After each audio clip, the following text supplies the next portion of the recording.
Taverns were much more than simple places to drink in colonial America.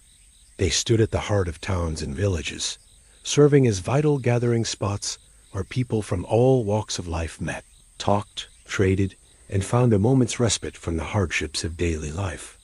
From the rough-hewn wooden beams to the smoky hearths, these taverns were alive with the sounds of clinking mugs, lively conversation, and the occasional burst of music or laughter.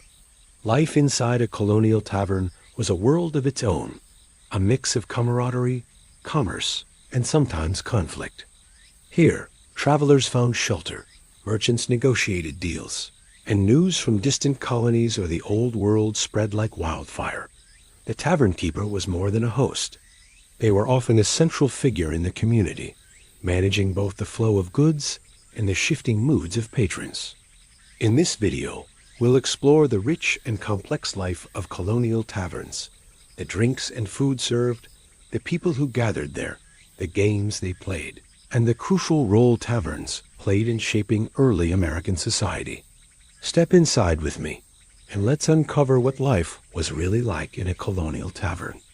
In colonial America, the tavern was far more than just a place to eat and drink. It was the beating heart of social life, a hub where the threads of community were woven tightly together, where news traveled faster than the postal service, and where the pulse of everyday life could be felt in all its vibrant, complicated energy. To understand what life was like in a colonial tavern, we must first grasp the crucial role these establishments played within the fabric of society.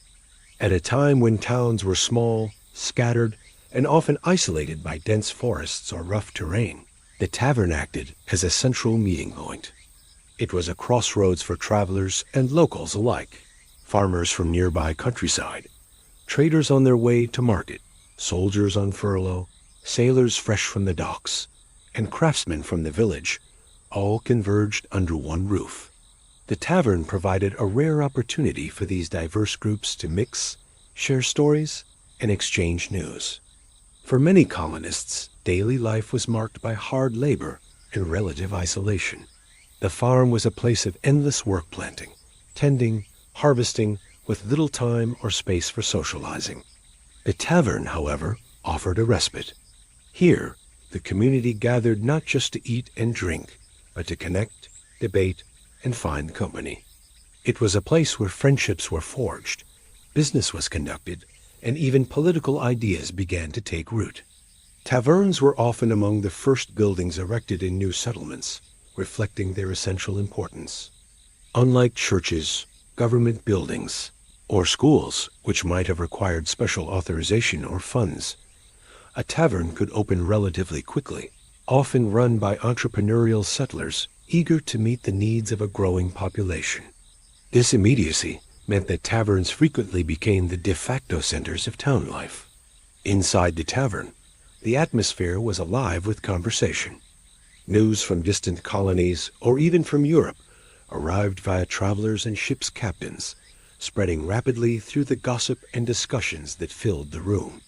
Newspapers might have been rare or too costly for some, but the tavern was an informal newspaper in itself.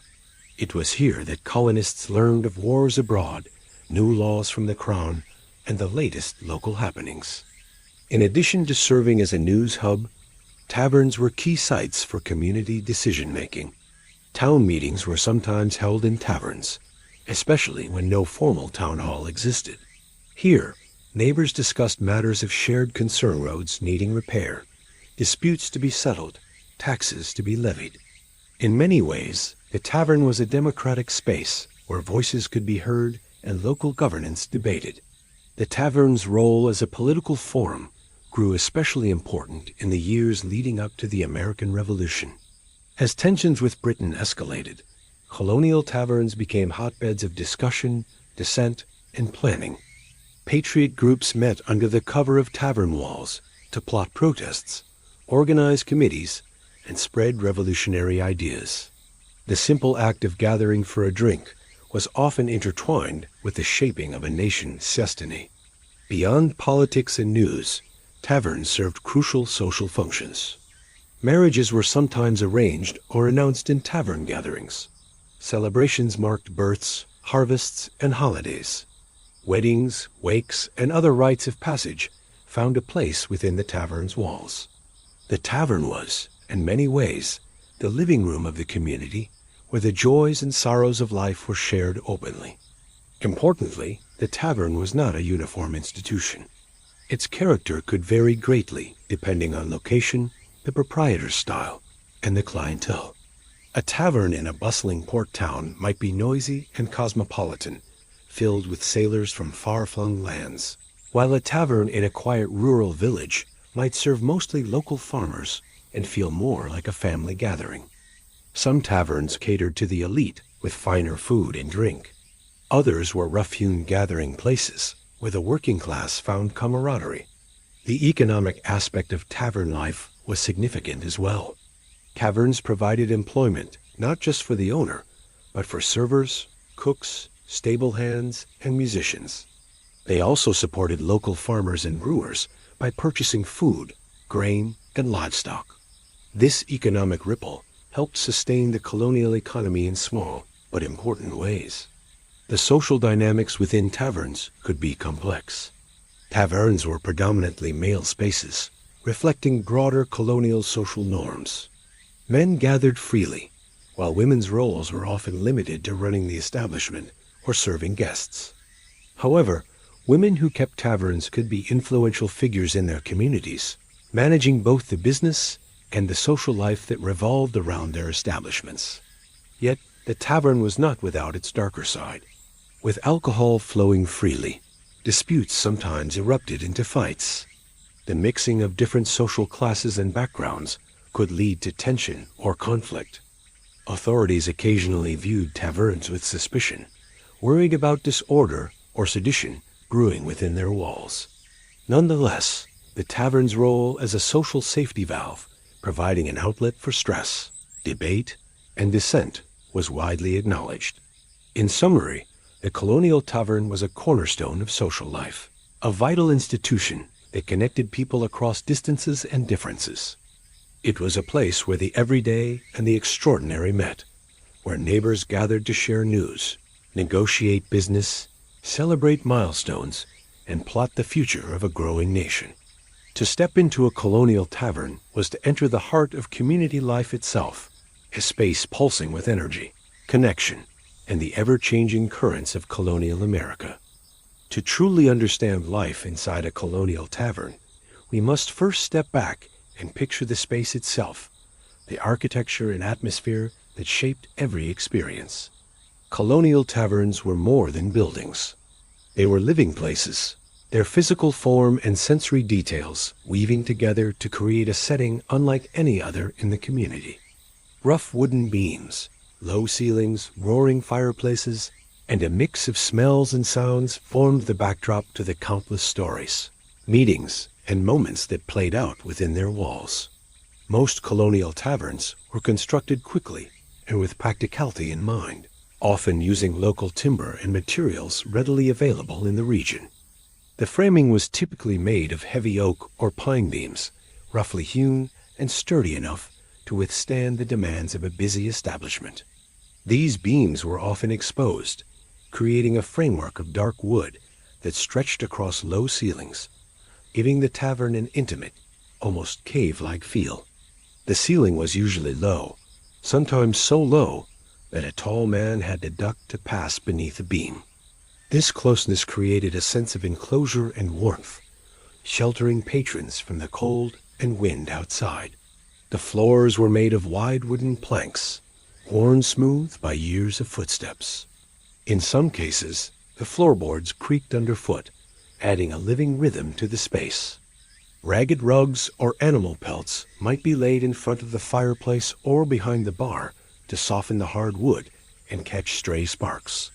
The heart of the tavern was its fireplace, a wide, open hearth built from stone or brick, often large enough to roast a whole pig. The fire's glow was the main source of warmth and light, casting flickering shadows that danced across the walls and ceiling. The hearth filled the room with a comforting heat, essential during cold winters, and the crackling of burning logs provided a constant soundtrack. This was a place where patrons gathered close, warming frozen hands and sharing stories in the firelight. Hanging above or near the hearth, iron pots and kettles simmered over the flames, filling the air with the rich aromas of stews, boiling water for tea or cider, and sometimes roasted meats. The mingling smells of smoke, cooking food, spilled ale, and worn leather created a sensory tapestry unique to each tavern. The walls were often paneled in wood, though in some more rustic establishments they might be rough plaster or exposed stone. Decorations were simple but meaningful, perhaps a mounted deer head, old farming tools, or a collection of pewter mugs and tankards displayed on shelves. Tavern signs, painted in bold colors and hanging outside, often depicted animals, crowns, or mythical creatures, marking the establishment's identity to passersby. Inside, hand-carved wooden signs might indicate the price of drinks or rules of conduct. Lighting came primarily from the fire and from candles or oil lamps placed around the room. These sources cast a warm, flickering glow that softened faces and blurred the edges of the room, creating a cozy and sometimes mysterious ambiance. The limited light encouraged quiet conversations, whispering, and storytelling, a stark contrast to the bright, open world outside. Seating was usually made up of heavy wooden benches and stools arranged around sturdy tables. These were often scarred with the marks of countless tankards and knives, a testament to the tavern's long history as a gathering place. Some taverns had private booths or alcoves for more intimate meetings, or for those who preferred a little distance from the general bustle. The tavern bar, often just a thick wooden counter, was the hub of activity. Behind it, the tavern keeper moved swiftly, filling mugs, pouring cider, and keeping a watchful eye on the room. Barrels of ale, cider, and rum were stacked nearby, and large ceramic jugs or wooden tankards waited to be filled. The clinking of glass and the slap of mugs on wood punctuated conversations and laughter. The tavern's atmosphere was alive with sounds, the murmur of voices, the occasional burst of laughter or song, the shuffle of feet on the floor, and the steady crackle of the fire. The mix of accents, from local farmers to foreign sailors, added a rich texture to the conversations, reflecting the diverse makeup of colonial society. The smells were equally complex. The scent of wood smoke mingled with the sharp tang of spilled ale and the earthiness of leather. There was the warmth of cooking stew, the faint sweetness of cider, and sometimes the pungent odor of unwashed bodies after long days of work or travel. These sensory elements combined to create an environment both welcoming and raw, space that embraced the imperfect realities of colonial life. Outside, the tavern might have a stable or a small yard where horses were tied. The sounds of neighing or the clatter of hooves added another layer of life to the tavern's surroundings, reminding all who entered that this was a crossroads between the town and the wild lands beyond. To enter a colonial tavern was to step into a world apart, a place where time slowed and life's burdens could be momentarily lifted. The architecture and atmosphere created a setting that was both practical and deeply human. Space built not just for shelter, but for connection, warmth, and the rich exchange of life stories. Life in a colonial tavern revolved around one key figure, the tavern keeper.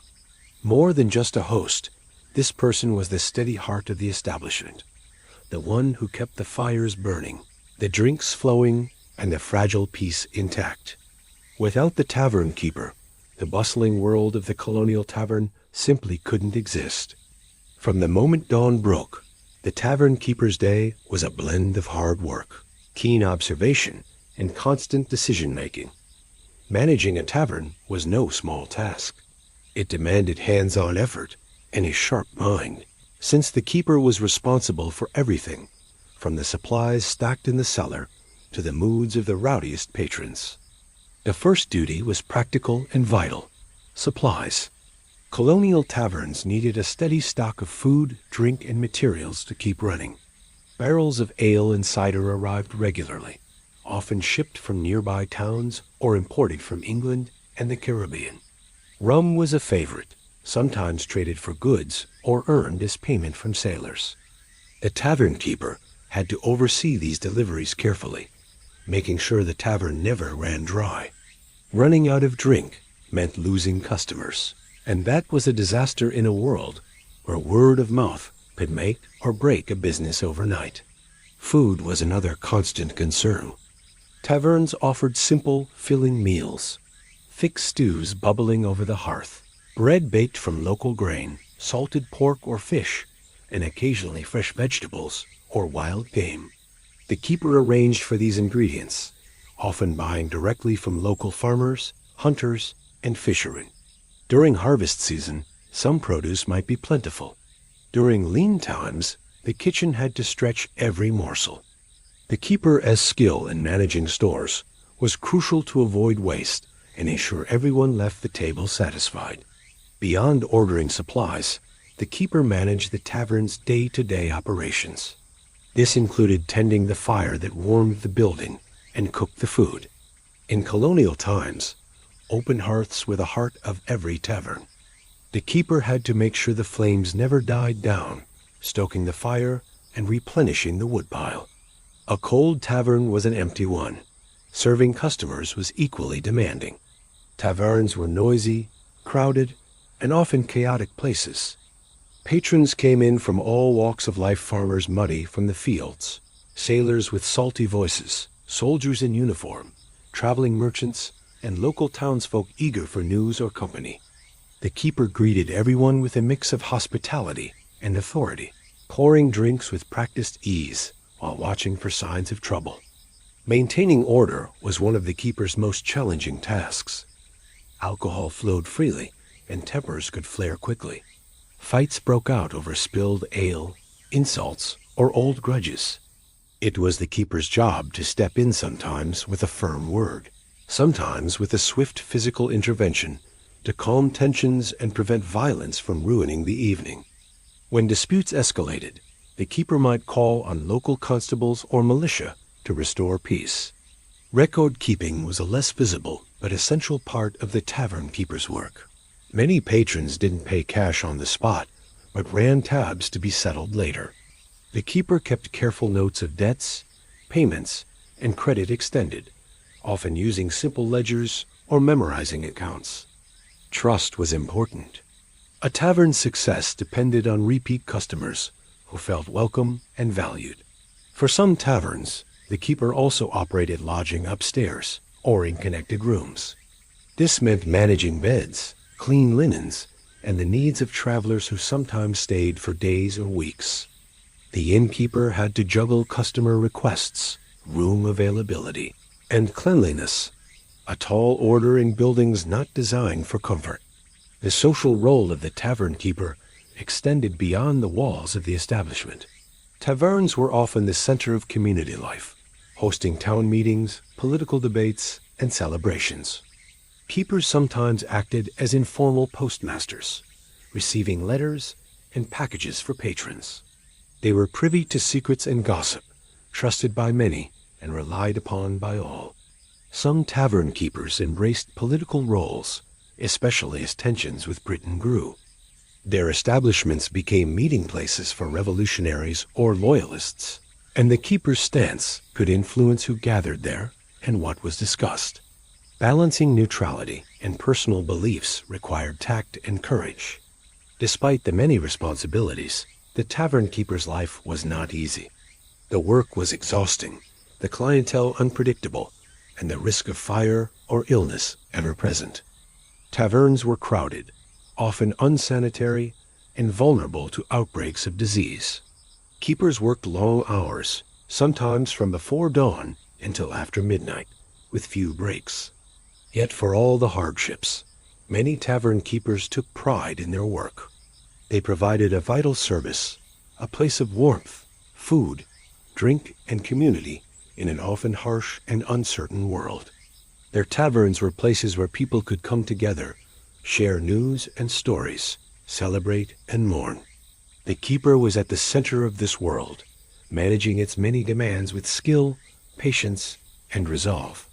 To step inside a colonial tavern was to witness the keeper in action pouring ale with a steady hand, listening closely to whispered conversations, breaking up a quarrel with firm but fair words, and keeping the hearth fire burning late into the night. The keeper's presence shaped the atmosphere, guiding the ebb and flow of daily life, and ensuring that the tavern remained a place where strangers could become neighbors, and a community could find its heart. Step inside any colonial tavern, and one of the first things you'd notice, besides the warmth of the fire and the buzz of voices, was the rich, earthy scent of the drinks that filled the room. The drinks of the colonial tavern were as much a part of its life and identity as the wooden beams overhead or the laughter spilling from its patrons. From sharp cider to dark rum, these beverages carried stories of trade, tradition, and survival, each sip binding the community together. In an era long before supermarkets or bottled drinks, tavern beverages were crafted from whatever was available, influenced by local resources and imported goods. Ale and beer were staples, but cider often held a special place on the tavern's menu, especially in the northern colonies where apple orchards flourished. Hard cider was a common drink for both young and old, a refreshing and sometimes potent brew that could be enjoyed from morning through evening. The ale served in colonial taverns was usually brewed locally or brought in from nearby settlements. It was a hearty, robust drink, often darker and cloudier than the ales familiar to us today. Brewing was a skilled craft, one passed down through generations or learned from European traditions, adapted to new ingredients and conditions in the colonies. Taverns might have their own small brewing operations or partner closely with local brewers, ensuring a fresh supply. Beer, though similar to ale, was sometimes lighter or brewed with different grains, and its popularity varied by region. In southern colonies, where barley was less common, beer was less dominant, and tavern drinkers might lean more heavily on cider, wines, or spirits. Rum held a special and complex place in colonial taverns. Imported from the Caribbean, where sugar plantations produced molasses, rum became one of the most popular and widely consumed spirits in the colonies. It was strong, fiery, and often cheaper than imported whiskey or brandy. Rum was enjoyed straight, mixed with water or sugar to create punches, and even used medicinally. It played a significant role in trade as well, exchanged for goods, or even used as currency in some places. Colonial taverns might also offer imported wines and brandies, especially in wealthier towns or for more affluent customers. These drinks symbolized status and connection to Europe, but they were less common than the local brews and spirits. Another fascinating aspect of tavern drinks was the early American-made spirits. Distillation was practiced in the colonies, with small-scale stills producing whiskey and other liquors from corn, rye, or other grains. This homegrown whiskey, sometimes called corn whiskey or rye whiskey, was gaining popularity and would, in time, become a hallmark of American drinking culture. Besides alcoholic drinks, taverns served non-alcoholic options like small beer, herbal teas, and cider mixed with water. Water itself was often unsafe to drink, so even children sometimes sipped diluted alcoholic beverages considered safer than the local wells or rivers. The tavern's bar was a busy center of clinking mugs and spilling drinks. Wooden tankards, pewter cups, and ceramic jugs were filled repeatedly as patrons came and went. The tavern keeper had to know each customer's favorite drink, serving up ales to some, cider to others, and neat shots of rum to the hardiest. Drinking in the colonial tavern was never just about quenching thirst. It was ritual, comfort, and camaraderie all in one. Pints raised in toasts marked celebrations, birthdays, weddings, victories. Shared mugs helped ease worries, lubricate negotiations, and soften social boundaries. In an often harsh and isolated world, the tavern's drinks offered warmth and a taste of fellowship. Yet, the abundance of alcohol also had its dangers. The strong spirits could fuel rowdiness and sometimes violence, and overindulgence was a common cause of trouble. Tavern keepers balanced the need to serve with the necessity of keeping order, knowing that the drinks that brought joy could also bring chaos. Overall, the drinks of the Colonial Tavern told a story of a world in transition, a mix of old traditions brought from Europe, new local innovations, and the complex web of trade that connected colonies to the wider Atlantic world. Each cup lifted not just spirits, but also the ties that bound communities together through long winters and lively summers alike. Step into a colonial tavern, and you quickly notice the comforting aroma of food mingling with the smoke and chatter. The smell of rich stews simmering over the hearth, fresh bread cooling on wooden boards, and salted meats hanging in the kitchen filled the air. While taverns were known for their drinks, food was just as vital, a hearty source of warmth and energy in a world of hard work and harsh weather. Colonial Tavern fare was simple, practical, and designed to satisfy hungry bodies rather than dazzle with fancy presentation. It was food that could be prepared with limited resources, cooked in large pots over open flames, and stretched to feed many mouths. Yet beneath its plain surface lay a tradition of communal eating and shared comfort. The heart of most tavern meals was stew, a thick, bubbling pot of meat, root vegetables, and grains.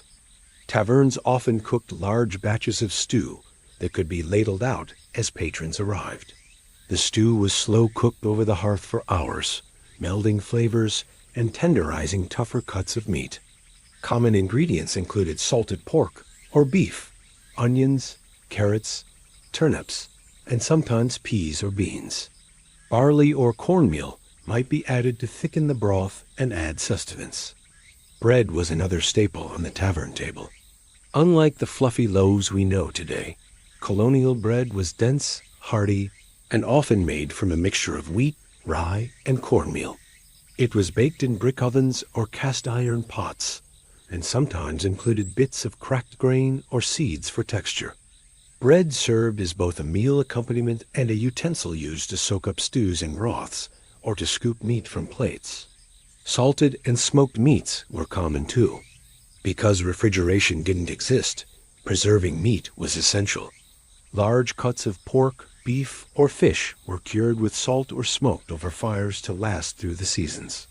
These preserved meats were sliced thinly or chopped, and added to dishes or served simply alongside bread and vegetables.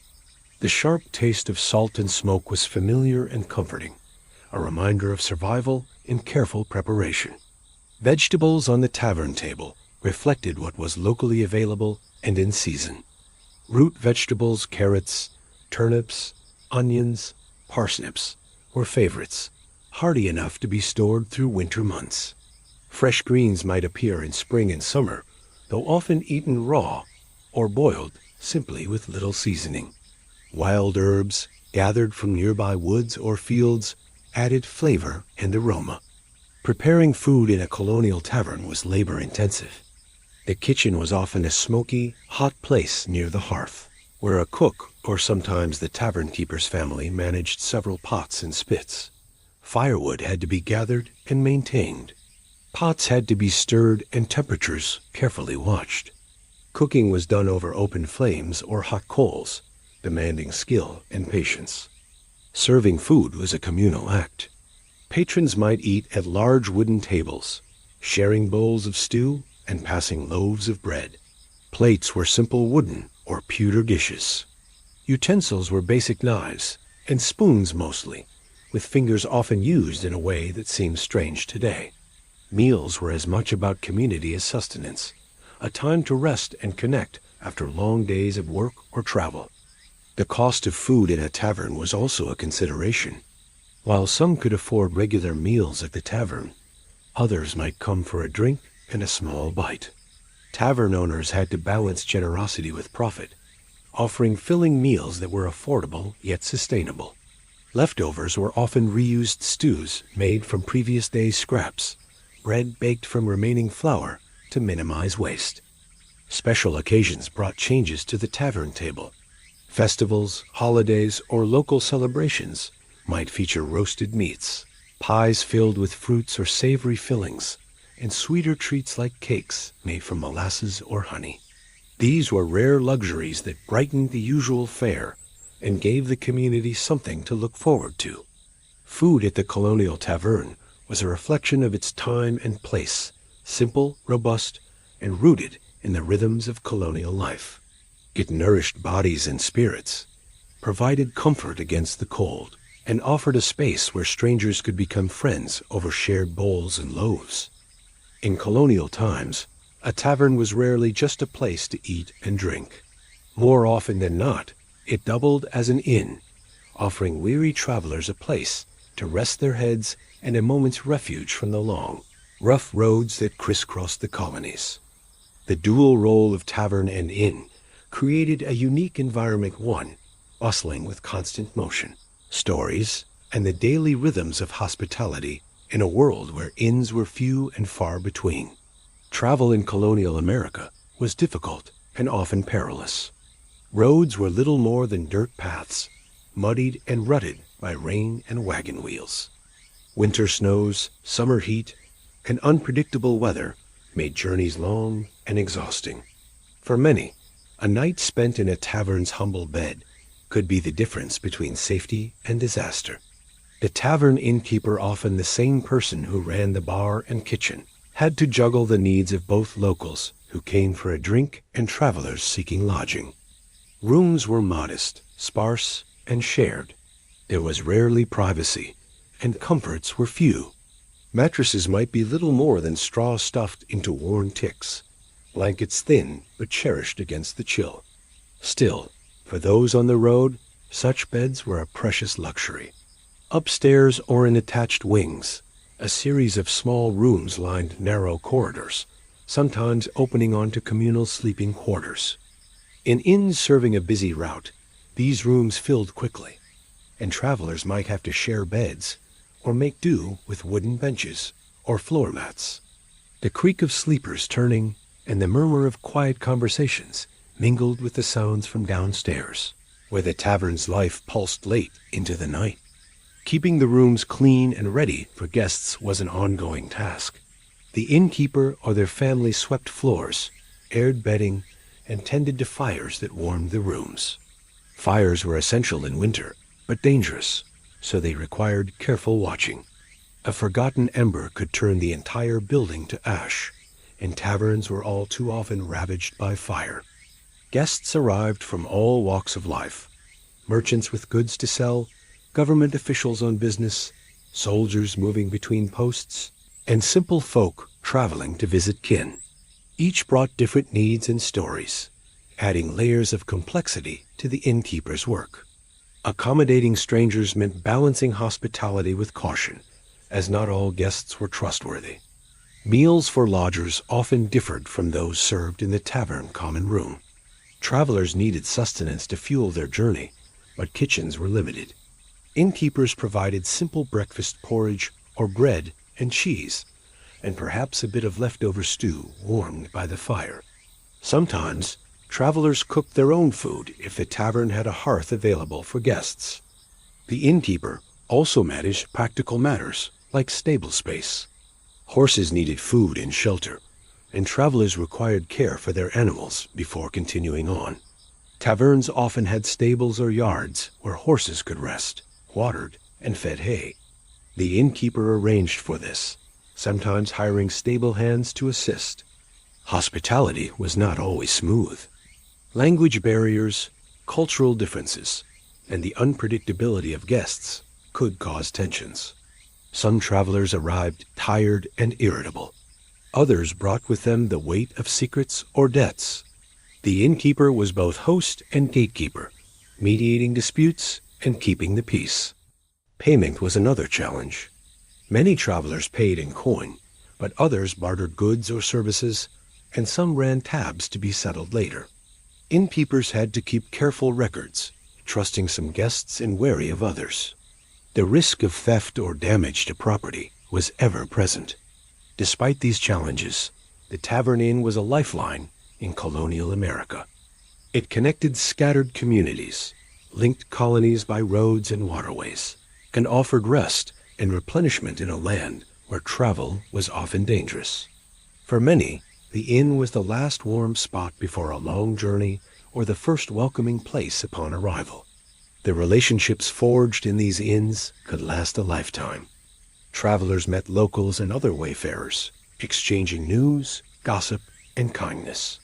The innkeeper, central to this world, became a respected figure, one who knew the comings and goings of the land, and whose hearth was a beacon to all seeking shelter.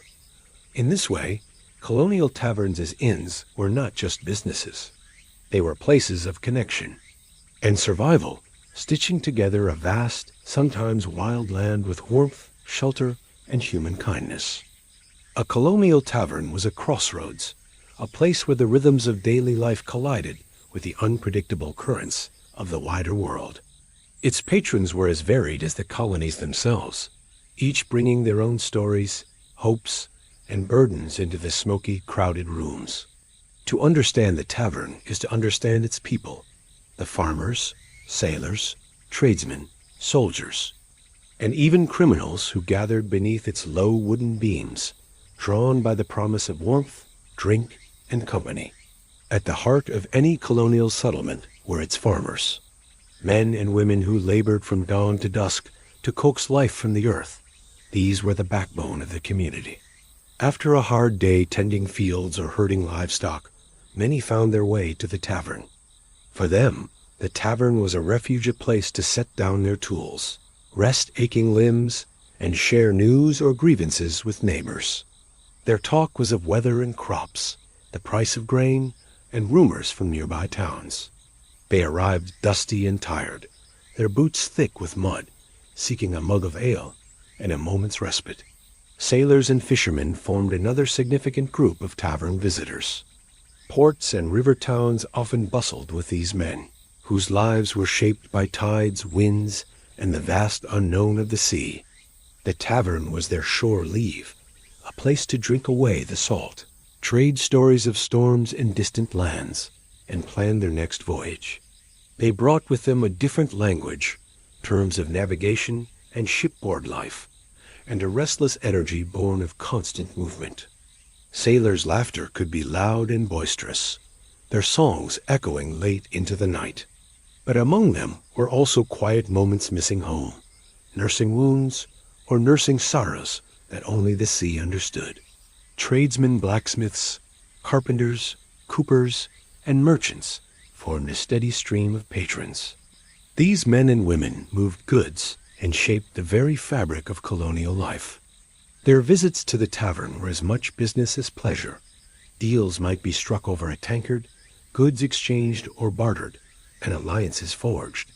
The tavern was a marketplace of information as well as merchandise. Conversations ranged from prices and supplies to politics and news from Europe. These patrons were often the lifeblood of the town's economy, their livelihoods intertwined with the fortunes of the tavern itself.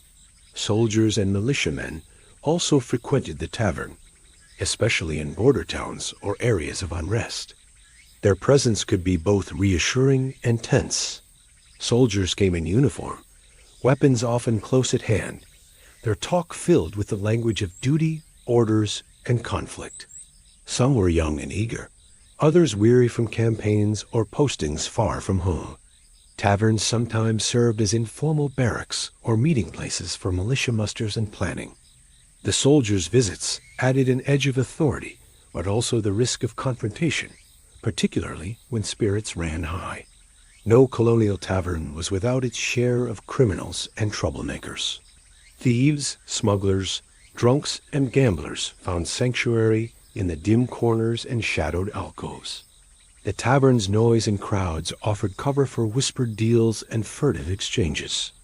These patrons brought danger, but also a certain excitement. Their presence tested the tavern keeper as ability to keep order and maintain the establishment as reputation. For some locals, the tavern was a place to be wary. For others, a chance to escape the strictures of everyday life. Women's presence in taverns was more limited and complicated. While some taverns were strictly male domains, others welcomed women wives of patrons, travelers, or, in some cases, those working as servants or in more controversial roles, such as tavern hostesses or even courtesans. Their visits could change the atmosphere, bringing moments of softness and domesticity into the rough tavern world. However, social norms often dictated women's behavior in these spaces, and their presence could be the subject of gossip or judgment. Children were seldom regular patrons, but might be present with family, especially if the tavern also served as an inn. They contributed to the tavern's life in quieter ways, fetching water, running errands, or listening to the stories and songs that filled the air. For them, the tavern was both a classroom and a stage where they learned the customs and rhythms of adult life. In some taverns, a unique blend of indigenous peoples, immigrants, and settlers created a diverse and sometimes tense mix. These interactions shaped not only the tavern, but the wider colonial society spaces of exchange, conflict, and cooperation. Each patron brought a piece of the wider world into the tavern. Their voices, accents, and stories mingled in the smoky air, weaving a tapestry of life that reflected the hopes, struggles, and dreams of a young and growing society. The tavern was more than a building. It was a living crossroads where the past met the future, and where every drink shared was a thread in the story of colonial America. In the colonies, taverns were more than just places for food, drink, and socializing. They were the beating heart of political life. Long before the rise of newspapers, town halls, or formal government buildings, the tavern was the place where politics happened. Here, under low wooden beams and by flickering candlelight, ordinary people gathered to debate ideas, exchange news, and shape the future of a young and restless land. The importance of taverns as political centers came naturally from their role as social hubs. They were places where farmers, merchants, soldiers, tradesmen, and officials crossed paths, a melting pot of voices and opinions. In these crowded, smoky rooms, discussions of local governance mingled with global events, and news from England or France traveled across the bar faster than any printed pamphlet. News was a lifeblood in colonial America, and taverns were the primary arteries through which it flowed. Town criers or messengers might bring word of new taxes, royal proclamations, or battles across the Atlantic. But it was at the tavern that such news was understood, questioned, and debated. What did the Stamp Act mean for a farmer in Virginia? How would a new tax affect a Boston merchant's livelihood? These questions sparked fierce discussion, often fueled by ale or cider. The mid-1700s saw taverns become hotspots of revolutionary fervor. With the British Crown imposing increasingly burdensome taxes and restrictions, colonial resistance began to take shape. Committees of correspondence, shadow groups dedicated to spreading the word and organizing opposition, frequently met in tavern rooms. The whispered plans of rebellion, the forging of alliances, and the calling of protests were often hatched over mugs of rum or beer. In Boston, the Green Dragon Tavern earned the nickname Headquarters of the Revolution, a place where leaders like Samuel Adams and Paul Revere gathered to plot and plan. Similar scenes played out in towns throughout the colonies, where taverns became centers of resistance and rebellion. The Boston Tea Party itself was sparked by meetings in taverns where anger at British policies burned hot. Tavern politics were democratic in a way that formal institutions rarely were. While voting rights were limited, taverns offered a space where ordinary men could speak their minds, exchange ideas, and influence public opinion. Loud debates, boisterous arguments, and passionate speeches filled the rooms. The tavern was a place where class boundaries blurred, and the voice of the farmer or artisan could carry weight alongside that of merchants or officials. Of course, not all taverns were united in opposition. Many owners and patrons remained loyal to the crown. In these places, debates could become heated, sometimes violent. The tavern keeper had the difficult task of balancing freedom of speech with maintaining order. Some taverns became known for their political leanings, while others sought neutrality to keep business steady. Local elections often revolved around tavern gatherings. Candidates met supporters there, giving speeches and making promises. Voting blocks formed, alliances were tested, and news of election results traveled quickly from the bar. The tavern was a political arena as much as it was a social one. After independence, taverns continued their political role. They hosted meetings for new political parties, discussions on the Constitution, and debates on citizenship and rights. The early American Republic relied on these informal public spheres as places to nurture civic engagement and political education. Beyond formal politics, taverns fostered a spirit of civic responsibility. Militias gathered there before marching off to defend their homes. Town meetings and jury selections sometimes took place within tavern walls. Announcements of new laws or public notices were posted on tavern doors, making these places crucial centers of information. The tavern's political role was complicated by the realities of colonial life. Alcohol-fueled debates sometimes boiled over into fights. Rumors and misinformation spread easily. The tavern keeper had to keep a delicate balance between encouraging lively discussion and preventing chaos. Yet for all their flaws and dangers, taverns were vital spaces where the seeds of American democracy were planted. In these rooms, ordinary people learned the power of their voices, the strength of community, and the importance of standing for their beliefs. They were places where the future of a nation was shaped, one heated conversation and one shared drink at a time. Colonial taverns were not only places of drink and conversation, but vibrant centers of leisure and entertainment, where games and gambling played a large and sometimes complicated role. In a world defined by hard work and survival, tavern games offered an escape, a chance to test luck and skill, to win a little fortune, and to pass the long hours of a harsh winter or a quiet evening. The clatter of dice, the shuffle of cards, and the crack of billiard balls were as much part of the tavern-esque soundtrack as the crackling hearth or the hum of voices. Cards were the most common game found in taverns across the colonies. Early decks resembled the familiar suits of today: hearts, diamonds, clubs, and spades, but the decks themselves were often handmade, worn, and prized possessions. Games like whist, piquet, and all fours were favorites, requiring both strategy and luck. Cards were affordable, portable, and easy to learn, making them perfect for the tavern's busy tables. Dice games also held a special place. Dice, carved from bone or wood, tumbled across rough wooden tables amid cheers and groans. Games like hazard, an early ancestor of craps, tested the roll of the dice against wagers placed by eager players. Dice games were fast and noisy, raising tensions and excitement. For some, the thrill of the gamble was intoxicating, drawing them back night after night. Billiards, while less common than cards and dice, was gaining popularity in larger colonial towns and wealthier taverns. The game required a sturdy table, balls, and cues, luxuries not always available, but where present, billiards added a new dimension of skill and social interaction. It was a quieter game than dice, but no less competitive, with players sizing each other up over the green felt.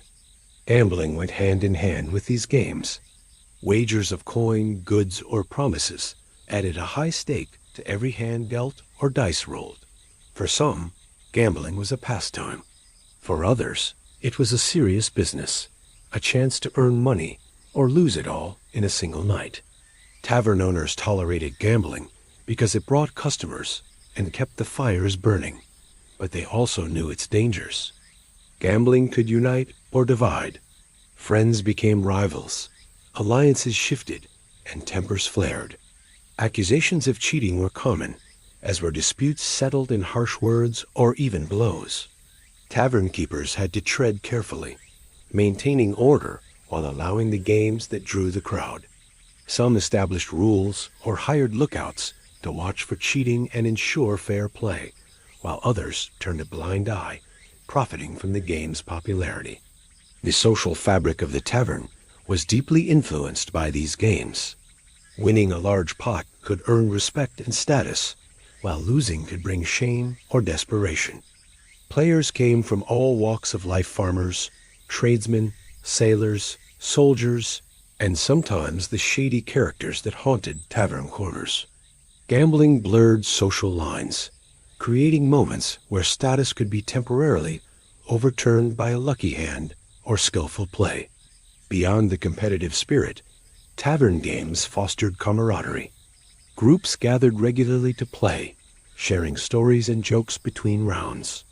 The games offered a language of their own, a way to bond, to compete, and to forget, if only briefly, the hardships outside the tavern walls. Women's involvement in tavern games was limited but not absent. While many taverns discouraged or forbade their presence at gambling tables, some women, especially those working as hostesses or entertainers, knew the games well. They could be shrewd players, and in rare cases, skilled card sharks, navigating the male-dominated world of tavern gambling with wit and charm. Gambling also had a darker side. Some became addicted, spending money they could ill afford to lose, risking their livelihoods and families. Taverns were places where fortunes could vanish as quickly as they were made. Lawmakers and clergy often condemned gambling as sinful and dangerous, but its popularity remained undeniable. Colonial laws tried to regulate gambling with varied success. Some towns banned certain games or limited wagers, while others tolerated them as part of everyday life. The enforcement of such laws was uneven, and many taverns operated in a gray area, balancing legality and custom. Tavern games and gambling were more than mere pastimes. They were woven into the social, economic, and cultural life of the colonies. Through the turn of a card or roll of the dice, players engaged with luck and fate, testing their fortunes in a world where so much was uncertain. The tavern's games were a mirror of colonial life itself: rough, unpredictable, but deeply human. The heart of a colonial tavern did not beat merely with the clink of mugs or the scrape of chairs. It pulsed with music, songs, and stories. In an age without radios, theaters, or cinemas, the tavern was the primary venue for entertainment, where the oral traditions of old worlds and new merged into a lively, ever-changing performance. Music and storytelling transformed the rough-hewn rooms from mere gathering places into vibrant centers of culture and connection. As twilight fell and the work of the day gave way to evening leisure, musicians would tune their fiddles, strum lutes, or beat out rhythms on drums, crafted from stretched animal skins. Their instruments were often simple, handcrafted from local woods and materials, but the sounds they produced filled the tavern with warmth and life. The firelight flickered over faces as toes tapped and hands clapped to the beats. The music was a blend of influences: English ballads, Irish reels, Scottish laments, African rhythms, and Native American chants. These melodies carried the weight of histories and hopes, memories of distant homelands, and the realities of colonial life. Songs told tales of love and loss, of battles won and lost, of sea voyages and homecomings. Each tune was a thread in the fabric of the community, connecting listeners to a shared past and present. Ballads were particularly popular, sung by traveling minstrels or local patrons with strong voices and a knack for storytelling. These songs often recounted heroic deeds or tragic romances, their verses memorized and passed from one singer to another. Sometimes a song would be a humorous tale or a biting satire, poking fun at politicians or neighbors. The tavern audience responded with laughter, applause, or thoughtful silence, depending on the story told. Storytelling was an art form woven seamlessly with music. Tavern patrons loved to hear tales of adventure, ghost stories, legends of indigenous peoples, and accounts of the strange and marvelous. A skilled storyteller could captivate a room, painting vivid pictures with words that stirred the imagination. Listeners leaned in, eyes wide, as the night's shadows deepened and the fire cast dancing shapes on the walls. Many stories were shared in the form of oral tradition, passed down through generations, shaped by each teller and adapted to the listeners. These narratives provided more than entertainment. They were a way to teach morals, preserve history, and foster a sense of identity in a new and changing world. Music and storytelling in the tavern also played a social role. Songs could bring people together, encouraging communal singing or dancing. The act of telling or hearing a story built bonds of trust and familiarity, turning strangers into friends. The tavern became a place where laughter was shared, worries lifted, and a collective spirit renewed. Women, too, participated in these traditions, whether as performers, listeners, or bearers of stories from home and hearth. Their voices added nuance and depth, their tales offering perspectives on family, survival, and love. In some taverns, women's songs and stories provided a gentle counterbalance to the rowdier male songs of drinking and bravado. The influence of indigenous peoples also found its way into tavern entertainment. Tales of the land, the spirits of the forest, and the mysteries of the natural world were shared, sometimes blending with European myths to create rich new narratives. These stories, though often altered by colonial perspectives, offered a glimpse into the deep connections between people and place. While the entertainment was often spontaneous and communal, some taverns employed dedicated musicians or storytellers, traveling performers who moved from town to town. These entertainers were highly valued for their skill and ability to lift the spirits of weary colonists, bringing news and novelty wrapped in song and tale. Yet, the tavern's role as a cultural center was not without tension. Some religious groups condemned the music and stories as distractions from piety and order. Taverns were sometimes accused of encouraging drunkenness and debauchery through their raucous revelry. Still, the power of music and storytelling to sustain community life in the colonies was undeniable. In the flickering glow of tavern fires, amid the smoke and murmur, the voices of musicians and storytellers wove a tapestry of sound and meaning that transcended hardship. They turned the tavern into a place of joy and memory, a refuge where people could find connection and hope through the timeless art of song and story. In colonial America, the flow of news was a lifeline, connecting distant towns, continents, and people across vast oceans. Yet, in an age before telegraphs, newspapers were few and slow, and letters took weeks or months to arrive. The tavern emerged as the most vital hub for the spread of information. The tavern was where news arrived first, spread fastest, and shaped the lives and decisions of the community. The arrival of a ship at a nearby port was cause for excitement and gathering, for with the ship came letters, newspapers, goods, and stories from the Old World and other colonies. Word traveled swiftly to the tavern, often carried by dock workers, sailors, or merchants who were among the first to hear the latest tidings. The tavern keeper, always eager to attract patrons, welcomed this flow of news and encouraged conversation, making the tavern a bustling center of information exchange. Letters arriving from Europe or other colonies were treasured, read aloud by those who could decipher the flowing handwriting and unfamiliar spellings. Often, the contents were shared publicly, for news was a community affair. Dispatches about wars, royal decrees, market prices, and political upheavals were eagerly devoured by all, sparking discussions that could stretch long into the night. Newspapers, though rare and expensive, were prized possessions in taverns.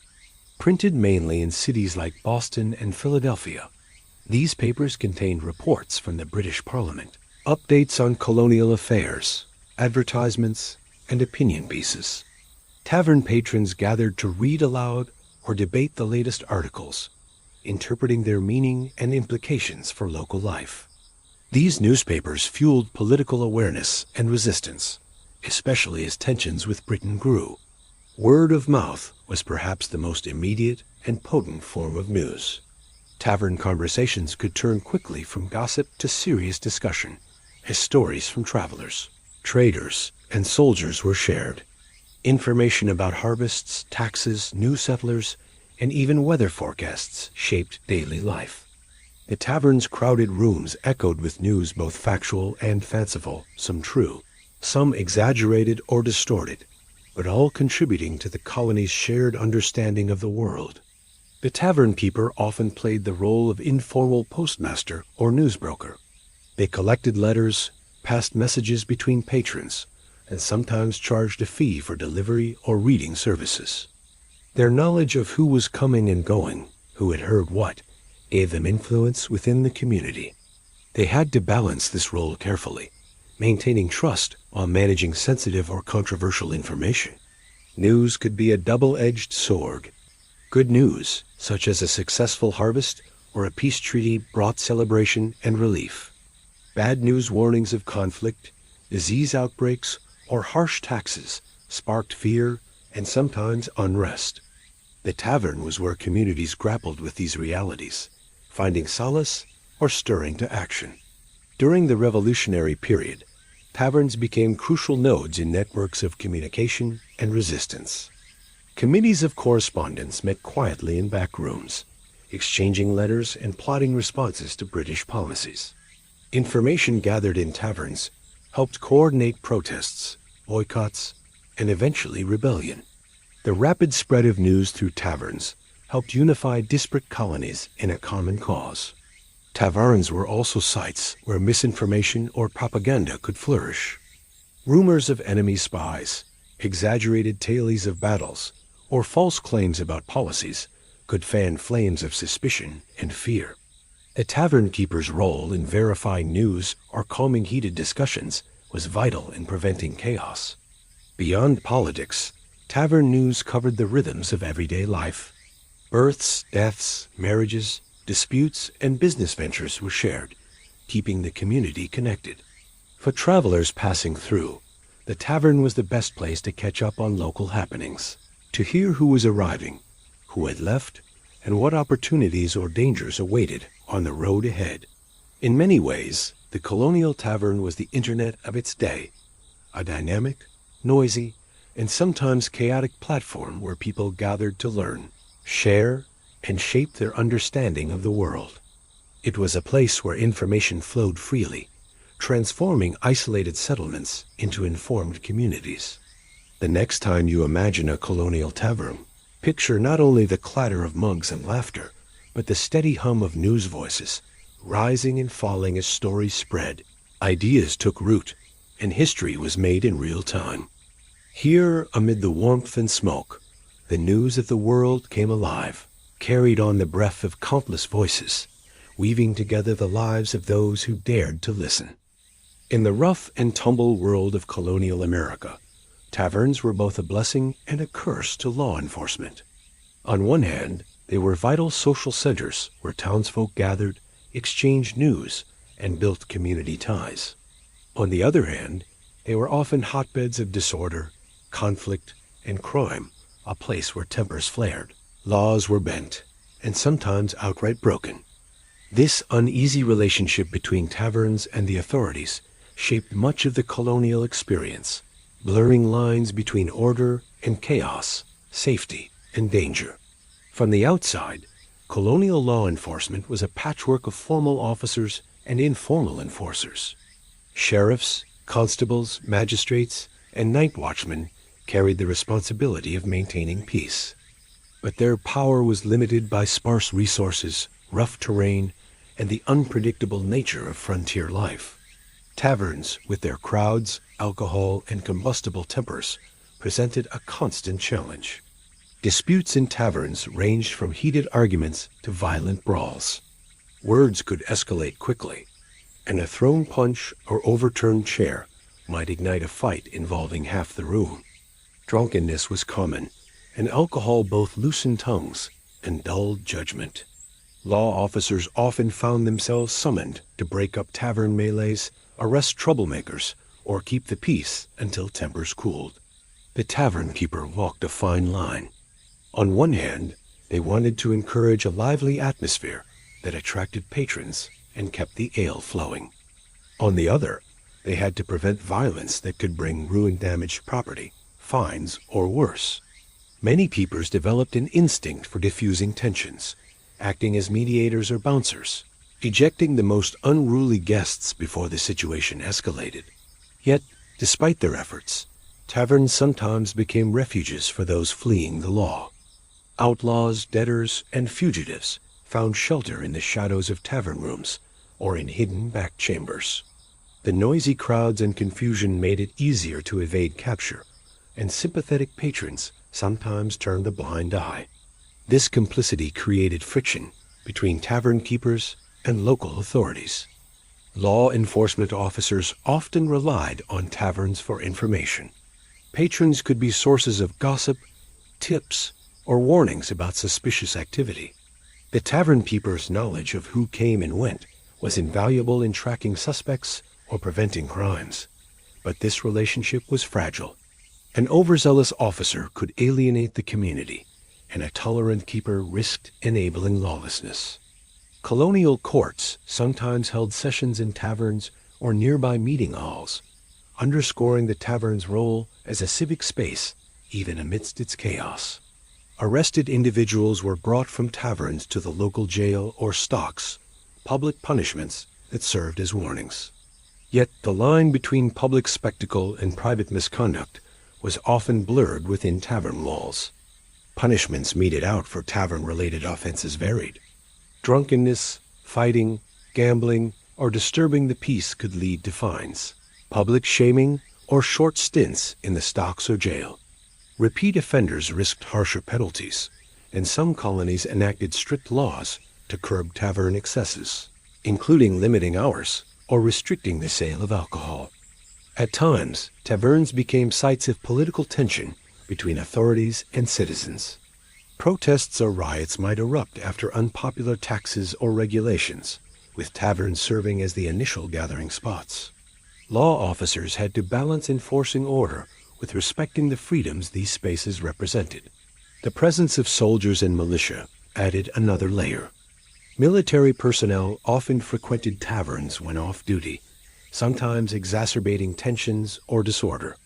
However, taverns also served as meeting points for militia organization, providing a place where law enforcement and defense overlapped. Despite the challenges, taverns were essential to colonial communities. They offered a controlled space for venting frustrations and resolving disputes outside formal courts. Their existence acknowledged the limits of law enforcement in a frontier world where personal reputation and communal bonds often mattered more than official authority. In the end, the uneasy relationship between taverns and law enforcement was a reflection of colonial life itself, full of contradictions, struggles, and negotiations between freedom and control. The tavern was a place where laws were both upheld and tested, where justice was sought in the midst of disorder, and where communities forged their own sense of order amid the unpredictability of a new world. Colonial taverns were bustling centers of community life, but they were also places where the harsh realities of slavery and racial inequality were on stark display. Enslaved people were present in many taverns, often serving behind the scenes or in plain sight, their labor essential to the daily operations, yet their voices and experiences largely silenced. The complex social dynamics within these taverns reflected the wider colonial society. This deep entanglement with slavery, an institution that shaped lives, economies, and human relations in profound and painful ways. Enslaved individuals were commonly employed in taverns in various roles, as servers, cooks, cleaners, stable hands, and sometimes even as entertainers.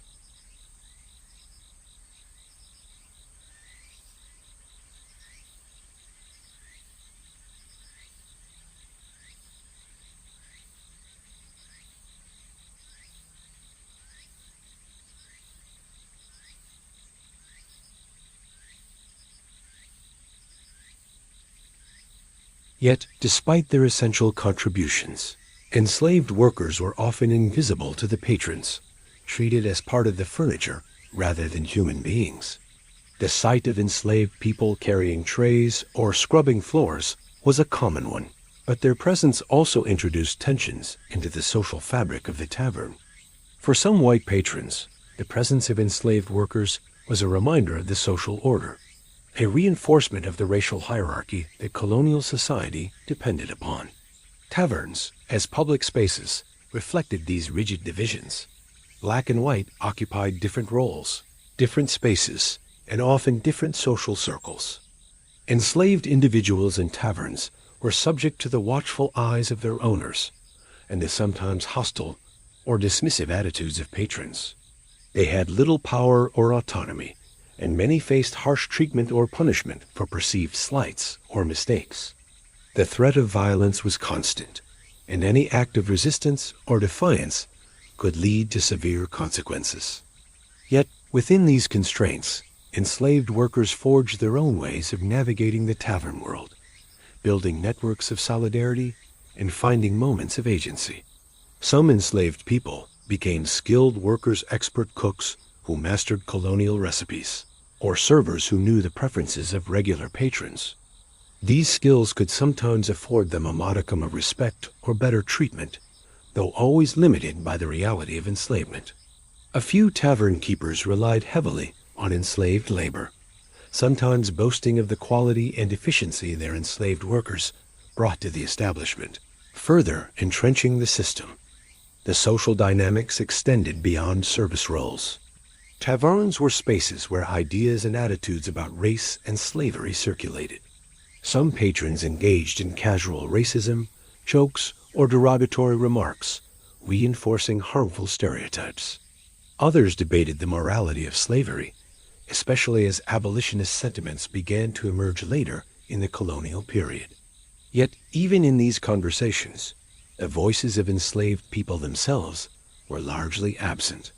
Enslaved musicians or storytellers sometimes performed in taverns, bringing African musical traditions, rhythms, and tales into the colonial soundscape. Their art was a vital cultural link to their heritage, a form of resistance and survival. However, such performances were often controlled or commodified by tavern owners, and performers had little control over their circumstances. Taverns also served as points of tension regarding freedom and control. Enslaved individuals who worked in or around taverns were vulnerable to escape attempts, and taverns could become temporary refuges or meeting points for those seeking freedom. Owners and authorities remained vigilant against such risks, enforcing strict controls and surveillance.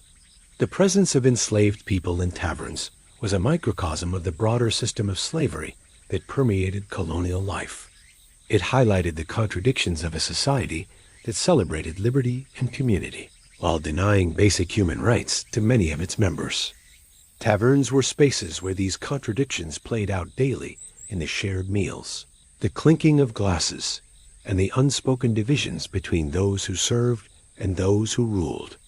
Understanding the role of slavery in colonial taverns is essential to grasping the full picture of these establishments, not just as places of merriment and community, but as sites of labor, power, and inequality. The lives of the enslaved people who worked there remind us that behind every colonial celebration was a shadow of hardship and injustice, shaping the very foundation of the society they served. In colonial America, taverns occupied a complicated place in the spiritual and moral landscape of the time. They were lively hubs of social life, but to many religious leaders and devout colonists, taverns represented a source of temptation, sin, and moral decay. The relationship between tavern culture and religion was one marked by conflict, negotiation, and sometimes uneasy coexistence. Colonial society was deeply shaped by religious beliefs. Many settlers came with the goal of establishing communities rooted in faith, particularly Protestant denominations like Puritans, Anglicans, and Quakers. These groups emphasized piety, order, and discipline, advocating for lives guided by Scripture and careful avoidance of vice. Taverns, with their alcohol, gambling, and rowdy gatherings, often stood in stark opposition to these ideals. Religious leaders frequently condemned taverns as places where souls could be lost and communities weakened. Sermons warned against the dangers of excessive drinking, drunkenness, and idleness, vices believed to lead to sin and social disorder. Ministers spoke out against the lure of the tavern's ale and wine, urging congregants to resist temptation and instead gather in houses of worship and prayer. The tension was real and visible. In some towns, religious authorities pushed for strict regulations on taverns, including limiting their hours, banning certain activities like gambling or music, or even shutting down establishments altogether. Town meetings and church gatherings often debated how best to control or reform tavern culture, balancing the desire for order with the practical needs of social life. Despite these efforts, taverns remained central to colonial communities. Many colonists found in taverns a place to unwind after long days of labor, to share news, and to connect with neighbors. The social bonds forged in taverns helped sustain communities through hardship and isolation. For many, taverns were not places of sin, but of solidarity and survival. Interestingly, the relationship between religion and taverns was not always adversarial. Some tavern keepers were themselves churchgoers, trying to run respectable establishments that catered to families and travelers. In certain cases, taverns hosted religious meetings or served as venues for public announcements and gatherings tied to the church calendar.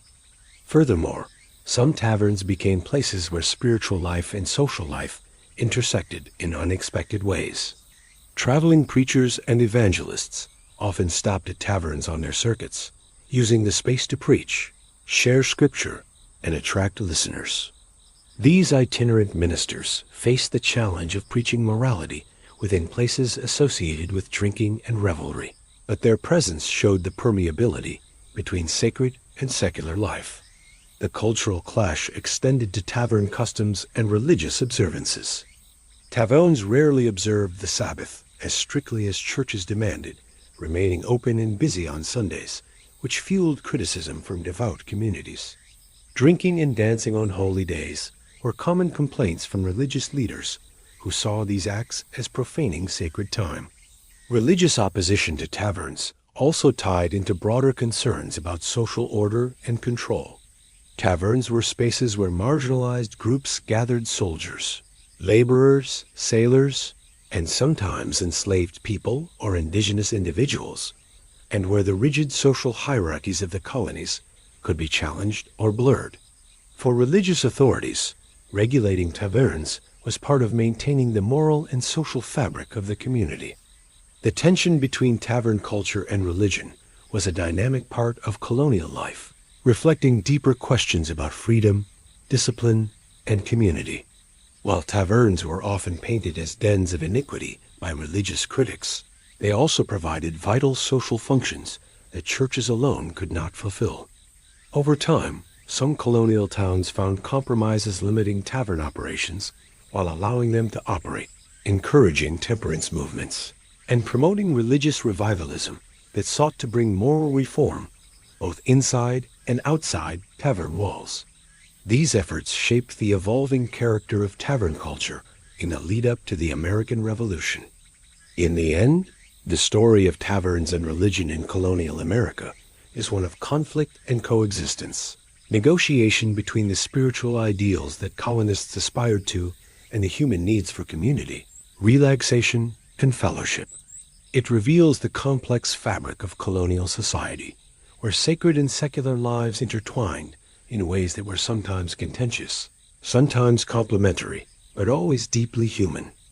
Colonial taverns, with their smoky hearths, warm wooden tables, and mugs of frothing ale, were not just centers of drink and talk. They were stages upon which the social dynamics of gender played out, revealed, enforced, and sometimes subverted. Though often seen as male-dominated spaces, taverns were shaped in subtle and significant ways by the presence and labor of women. Who entered the tavern, who stayed, who spoke, and who served all of it reflected the gendered realities of the colonial world. For most colonial townsfolk, the tavern was understood, first and foremost, as a man's place. It was a space where farmers, tradesmen, sailors, merchants, and sometimes politicians gathered to share news, argue politics, play cards, and drink away the weariness of the day. The masculine presence was felt in every corner, in the rough speech, the loud laughter, the fist-banging debates, and the smell of sweat and tobacco.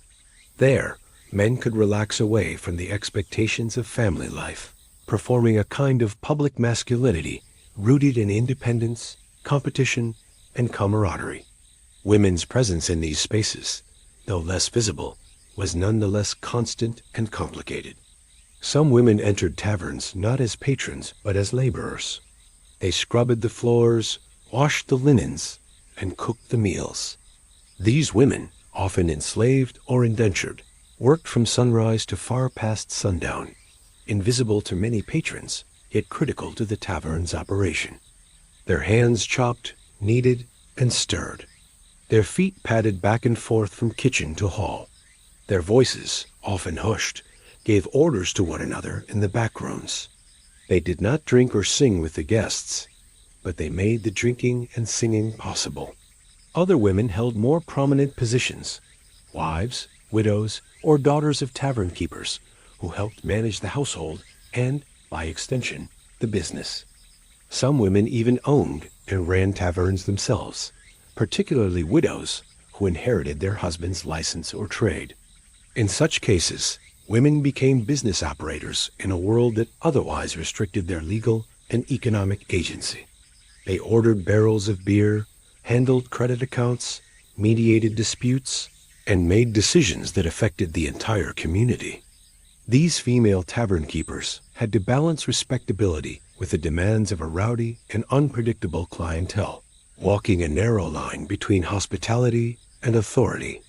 Such women often had to establish their boundaries clearly. Too stern, and they risked losing customers. Too lenient, and they could be disrespected or harassed. To manage a tavern as a woman was an act of constant negotiation of dignity, safety, and survival. But those who succeeded earned a kind of respect, and their names were known in town long after the doors of their taverns closed. Then there were the women who entered taverns as patrons themselves, though far fewer in number. In general, respectable women did not drink in taverns, at least not publicly. Doing so could harm their reputations and invite rumors or judgment. The culture of colonial society prized female modesty, quietness, and domesticity, and taverns, with their ale, arguments, and unruly nights, ran counter to that image. Still, women did sometimes step inside. Travelers passing through with husbands or families might eat or rest in taverns that also served as inns. In larger cities like Boston or Philadelphia, women might attend public gatherings or performances held in taverns, or stop briefly while accompanying male relatives. In frontier settlements or smaller towns, lines were blurrier. Community events sometimes brought the whole town into the tavern yard fairs. Militia musters or election days were women, and children mingled on the fringes, close enough to observe but rarely to join in. In some cases, women found ways to participate more fully, especially among the working class. Tavern kitchens and back rooms became informal social spaces for women who labored together, sharing gossip, stories, and even food. Enslaved women, in particular, carved out spaces of community in the margins, finding strength and kinship in one another while serving the demands of the tavern's public face. Not all women in taverns came by choice. Some were forced into roles as entertainers or worse. In certain taverns, especially those located along busy trade routes or port cities, women were hired or coerced to sing, dance, or engage with male patrons in ways that blurred into exploitation. Prostitution, though officially condemned, existed on the edges of many taverns. These women were vulnerable to violence, disease, and abandonment, and their presence added another complicated layer to the gendered life of taverns. Sometimes they were judged harshly by society, even as the same society ignored the men who paid for their company. And yet, in all of this, women still shaped tavern life. Whether cooking the meals that fed the crowds, managing the books, serving drinks, or cleaning up after a long night, Their hands were in every corner of the establishment. Their influence was rarely recognized in the public sphere, but without them, the tavern would not have functioned at all. Gender also played out in the rules of the tavern.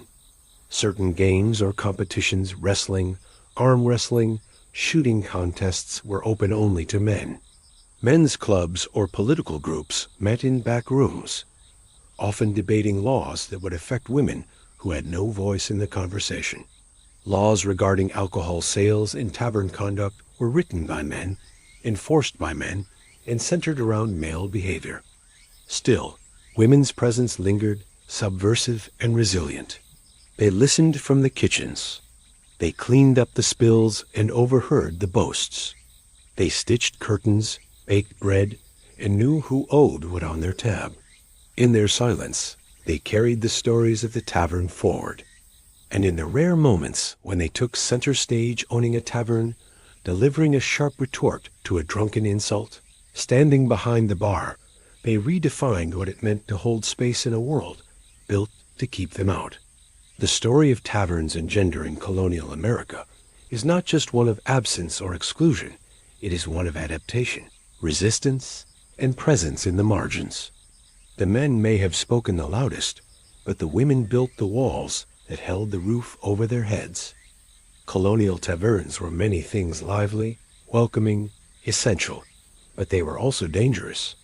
Behind the laughter and the clinking mugs, under the warmth of firelight and the hum of conversation, real hazards simmered. For all their role in holding communities together, taverns could just as easily tear them apart. A single spark, literal or figurative, was all it took. Taverns lived at the heart of colonial towns, positioned where roads crossed and people gathered. And wherever people gathered, so too did their flaws, fears, tempers, and illnesses. The tavern magnified them all. It was a place where strangers met, where drinks flowed, and where inhibitions faded. And when the boundaries blurred, so did the peace. The most obvious danger was violence. Fights in taverns were not rare. They were expected. A careless insult, a disagreement over a card game, a dispute about debt or honor, any one of these could turn a quiet evening into chaos. Mugs became weapons. Chairs were appended, fists flew, and sometimes knives were drawn. Brawls could erupt in seconds and spill out into the yard, drawing in onlookers or innocent bystanders. Broken noses, split lips, cracked ribs, these were common fare, and if the fight ended there, the tavern keeper might count himself lucky. But not all fights ended without blood. Some turned deadly. A blade aimed in drunken fury could end a life before reason returned. The tavern, for all its familiarity, could suddenly feel lawless. The keepers tried to maintain control, but they were not constables.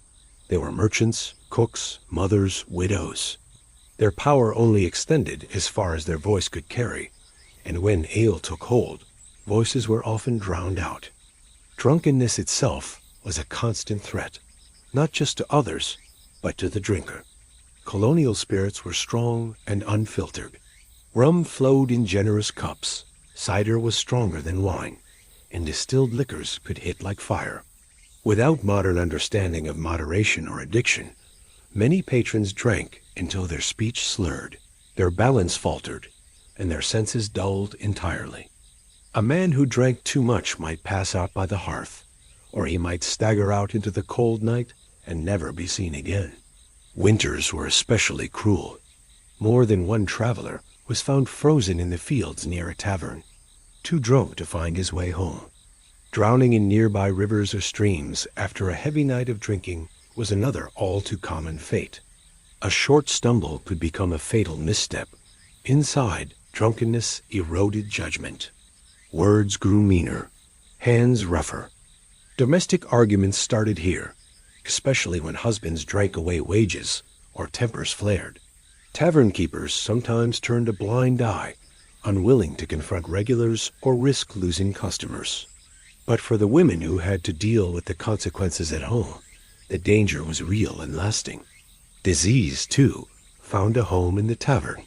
In crowded, unventilated rooms, illness spread quickly. Travelers brought more than tailies. They carried fevers, coughs, pox, and other invisible dangers.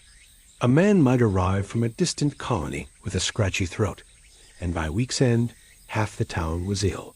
Taverns were incubators. The warmth and closeness that made them comforting also made them perfect breeding grounds for disease. Chamber pots were rarely emptied promptly. Clean water was not guaranteed. The same mugs were passed from hand to hand, wiped with a sleeve or not at all. Food was cooked over open flames in conditions that today would be considered unhygienic. Cooks did their best, but knowledge of sanitation was limited. Rats in the cellar, flies in the butter, spoiled meat passed off with heavy spice. Diarrhea, vomiting, and worse were frequent consequences. In the worst years, epidemics swept through entire regions, and the taverns stood still. Doors shuttered, their silence a signal of danger. The very places that once brought people together became sources of fear. To gather in the tavern became an act of risk, and yet many still came. Loneliness was its own kind of sickness, and for some, the chance of infection was worth the comfort of company. And there were quieter dangers, the kind that didn't strike in the form of a brawl or a fever, but crept in slowly. Addiction, loneliness, debt. A man who visited the tavern once a week might begin coming nightly. What started as a social habit turned into a compulsion. He drank not for joy, but to feel normal, to escape the burdens of work or marriage or war. The tavern became his refuge, but also his trap. Each cup chipped away at his coin purse, his health, and his standing, and few understood what to do. There were no clinics, no understanding of dependency, only shame, gossip, and ruin. Gambling, too, ruined more than one patron. Card games, dice, and betting on contests might begin as entertainment, but when the stakes grew, so did the desperation. A man could lose his tools, his livestock, even his land. Taverns were places of exchange, and sometimes the thing exchanged was a future. Tavern keepers tried to maintain order, but it wasn't easy. Some enforced strict rules: no weapons, no fighting, no heavy drinking. Others were more permissive, especially if it meant better profits. It was a gamble either way. Allow too much, and the tavern gained a reputation for trouble. Allow too little, and the patrons went elsewhere. But the danger wasn't just to the patrons. Tavern workers, especially women, faced daily risks. Harassment was common. Drunken groping, lewd comments, threats. A barmaid learned quickly how to smile just enough to avoid insult, but not so much as to invite unwanted attention. Many walked with a hidden knife in their apron. Some endured in silence. Others disappeared without mention, replaced the next week by another young girl with tired eyes and calloused hands. Even tavern keepers, especially widowed women, walked a tightrope. If their tavern became too rough, authorities stepped in. If they tried to assert control, male patrons sometimes pushed back violently. There were whispered stories of tavern keepers who were attacked in their own rooms, or whose buildings were burned in drunken retribution. And yet, people came, because despite the dangers, the tavern was also where life happened. Births were celebrated, marriages toasted, new arrivals welcomed. Communities needed their taverns, just as they needed their churches and fields. Danger was part of life in the colonies, on the road, in the woods, in childbirth. The tavern was no different.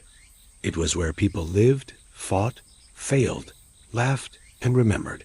Colonists accepted the risk. They stepped over broken chairs and into crowded halls because they needed connection. They listened to the fiddle, even knowing a fight might break out. They shared food, even knowing illness might follow. They came because the world outside was hard and lonely, and the firelight inside was warm. The tavern was never just a building. It was a reflection of the people within it, messy, flawed, yearning, and resilient. Its dangers were real, but so was its promise, of fellowship, of laughter, of survival, one evening at a time. Before the written word could guide the average traveler, before street numbers and neon lights and formal addresses, there were signs. Swinging gently in the breeze, creaking on rusted hinges, painted boards marked the taverns of colonial America, bright, strange, and symbolic. These signs weren't just decoration, they were messages. To a population where many could not read, they spoke in image and color, pointing the way to shelter, food, ale, and stories. The tavern sign was a language of its own, a visual handshake, an invitation, and at times, a warning. To walk a dusty colonial road was to keep one's eyes open for these signs. They were nailed to posts, hung above doors, or attached to wooden beams that jutted into the street. The traveler might see a painted boot, or a red lion, or a rising sun. Each one meant something different, and often more than one thing at once. For those who understood their meanings, the signs were rich with layers of welcome, tradition, allegiance, or pride. The most common tavern signs borrowed from English heraldry and European folklore. The red lion was among the most widespread, hearkening back to royal emblems and noble power. It suggested strength and security. A weary traveler, seeing the lion's mane blown in paint across the wind, might take comfort knowing that generations of Englishmen had sought rest beneath the same symbol. There was something reassuring in it, something ancient. The white horse was another familiar sign. It often indicated a tavern with stabling services or one situated along a popular trade route. Horses were wealth and necessity in the colonies, and a white horse on a swinging sign offered hope to rider and mount alike. Inside, oats and water might be waiting, a fire to dry one's boots, a stable hand with quick fingers and a quiet voice. Some signs evoked drink itself, the tankard and crown, the 3 jugs, the foaming mug. These taverns made no pretense. They served ale, strong and plentiful.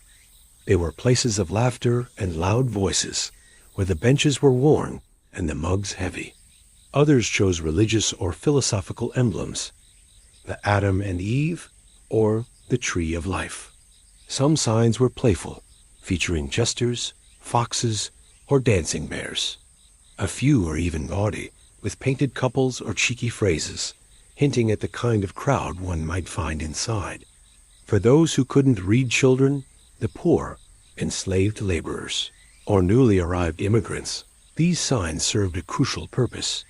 They didn't require literacy to be understood. A bright red rooster meant a different tavern than a black swan. Over time, a person might learn that one meant gambling and music, the other quiet conversation and fresh bread.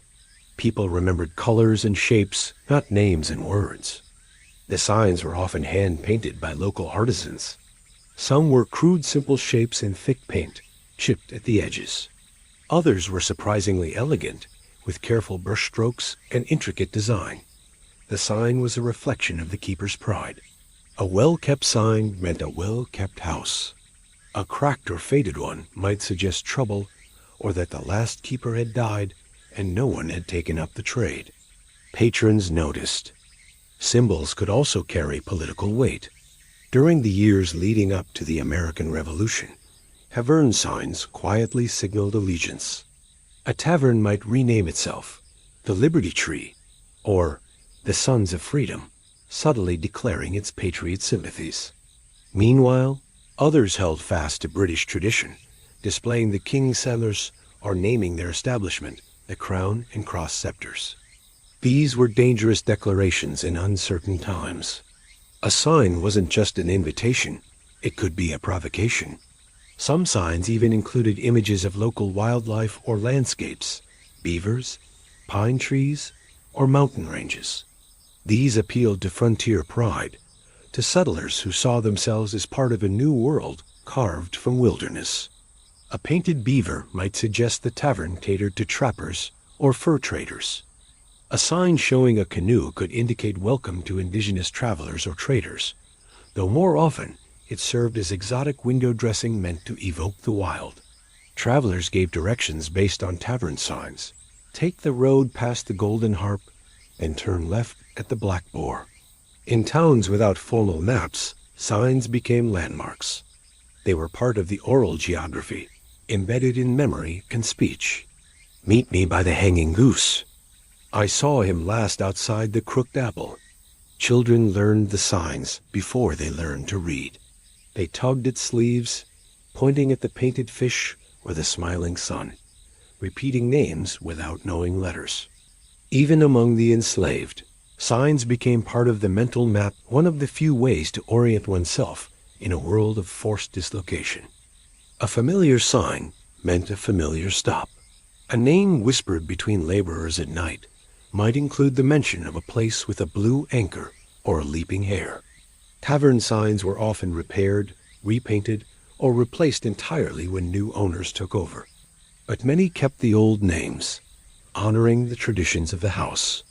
Some signs grew legendary, their names carried from colony to colony by rumor and sailor's tale. The Laughing Pig in Boston, the Blue Bell in New York, the Cracked Tankard in a muddy Virginia port. Patrons remembered not just the names, but the stories. The night someone collapsed at the pig's hearth. The riot after the Blue Bell's fiddle broke mid-song. There was artistry in the signs, and superstition too. A crooked sign was said to bring bad luck or suggest the tavern keeper was dishonest. A sign that swayed too much in the wind might mean the tavern was cursed, or that someone had died in the upper room. A sign that fell in a storm was an omen to some. Time to move on, time to beware. Such stories were told in low voices around firelit tables, passed from drinker to drinker. And yet the signs endured. Rain washed over them. Snow clung to their edges. They swung in summer storms and creaked in frozen winters. Children threw stones at them. Birds nested in their beams. But still they hung stubborn, visible, welcoming. In an age without screens or lights or billboards, the tavern sign was a declaration. Here is a place to rest, to talk, to eat, to drink. And beyond that, it was a symbol of identity. The tavern was more than a building. It was a landmark of culture and spirit. The sign said it all, even to those who could not read a single word.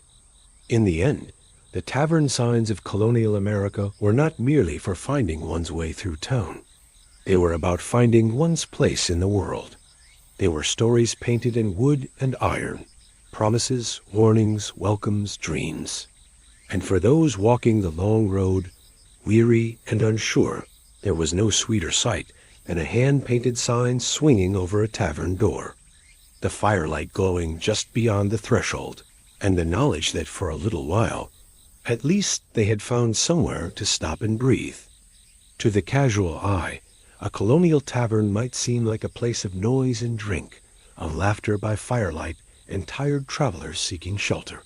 But beneath the smoke and talk, another rhythm beat steadily, a quieter one, transactional, deliberate. Trade, business, commerce. For all the songs and spilled ale, the tavern was as much a marketplace as any harbor or merchant's stall. It was where hands were shaken, contracts were drawn, and the wheels of the colonial economy were greased, not just with gold, but with trust, gossip, and the clinking of mugs. Taverns thrived at the crossroads of towns, and for good reason. Goods came in from the forests, the fields, and the ports. Furs from the trappers, timber from the sawyers, salt fish from the coast, iron nails, leather boots, candles, buttons, dried herbs, sacks of wheat. All of it passed through human hands, and often, before it reached the market, it paused in the tavern. Traveling merchants used taverns as makeshift offices. With no formal inns in many towns, the tavern was where they stayed, stored their wares, and negotiated sales. Deals were made over ale. Notaries called in to witness agreements at corner tables. Ledgers were opened beside trenchers of stew. A trader might arrive with a wagon full of molasses or muslin, and within hours have struck half a dozen deals without stepping foot outside. Local businessmen, too, gravitated toward the tavern. Millers, coopers, blacksmiths, and farmers came not just to relax, but to barter and buy. The tavern keeper often knew more than anyone else about who had what to sell, who owed what to whom, and who was new in town. His word could open doors or close them. He might whisper to a brewer that a new baker needed flour, or suggest a carpenter stop by the table near the window, where a planter from the next county was complaining about a leaky roof. Taverns were not neutral ground exactly, but they were common ground. Here, men of means and men of muscle sat at the same bench. A man with nothing but a basket of eggs might trade them for a few nails, or even for news information being, in its own way, a kind of currency. Word of a new route, a ship soon to dock, or a failed harvest up the coast could ripple through the tavern like wind through grass. Those who listened carefully could profit from what they heard. This informal economy was not always recorded. Much of it was done by handshake or a nod or a mug raised in silent agreement. In many ways, trust was the real coin of the realm. A man's word, his reliability, was as valuable as any silver piece. And taverns, as places where character was tested and seen plainly, helped determine who could be trusted and who could not. A man who lied in a tavern, who boasted falsely, or cheated in cards, soon found fewer doors open to him. Women, though often excluded from the center of these transactions, played a subtler role. Tavern-keeping wives and daughters knew who was flush with coin and who was behind on his debts. They heard things. They watched, and sometimes, when they spoke, it carried weight. A woman who had run a tavern kitchen for 20 years knew how to tell when a trader was bluffing, or when a deal was fair. Some whispered that such women were better judges of value than the men they served. Not all trade was above board. Smugglers met in taverns, quietly exchanging contraband beneath the hum of song and chatter. British customs laws were strict and deeply resented. A man who could get his hands on Dutch tea or French brandy often found eager buyers in the tavern's back room. Casks rolled in under darkness. Crates changed hands without receipts. The tavern served as the veil beneath which these transactions passed, hidden in plain sight. The tavern's role in trade extended beyond goods to services. Agreements were forged there, not just for the buying and selling of things, but for the hiring of laborers, apprentices, and even soldiers. A young man might find work chopping timber or loading wagons after a chance meeting over supper. A tanner might recruit boys to help stretch hides by offering them ale. And in times of conflict, taverns became recruiting grounds, militia officers buying rounds for men in exchange for signatures on enlistment papers. Credit was another invisible trade in taverns. Few carried bags of coin, and barter was common. A farmer might promise a bushel of corn to settle a debt, or a shoemaker might tally drinks in exchange for future repairs. The tavern keeper kept a ledger behind the bar, recording who owed what. These records were more than financial, they were social. A man who paid promptly was respected. A man whose tab stretched over seasons might find himself served more slowly, or not at all. Taverns also served as locations for auctions and public sales. Lost property, livestock, or entire estates were sometimes sold in tavern yards or inside during poor weather. Posters tacked to the walls or doorways would announce the day and hour. The tavern filled with neighbors come to bid, some in boots muddy from the fields, others in coats worn thin from years. Prices were shouted over the clatter of plates. Sometimes entire families stood waiting to see if their furniture or heirlooms would fetch enough to save their farm. These were not only economic transactions, they were emotional too. A tavern sale could mean the end of a life chapter, the breaking of a family.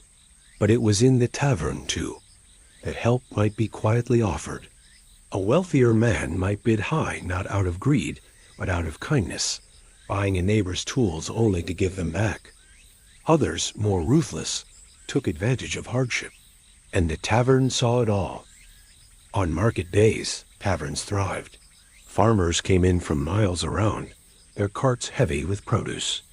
They traded apples for ironware, corn for fabric. They drank, they argued prices, they talked weather and politics. Children played outside while horses were watered. And the tavern keeper, always watching, knew who had made a good sale by the way they sat down at the table. Even the tavern itself was a form of trade. Its rooms were rented, its ale sold by the mug. Bread, cheese, stews, pipe tobacco, cider, each transaction was a thread in the web of colonial commerce. A successful tavern boosted the local economy, giving travelers a reason to stop, locals a place to spend, and laborers a place to rest. In port towns, seamen poured into taverns with pockets full of wages. They spent quickly on food, drink, cards, sometimes companionship. Tavern keepers knew the rhythms of the sea, when the ships would return, when the sailors would come ashore.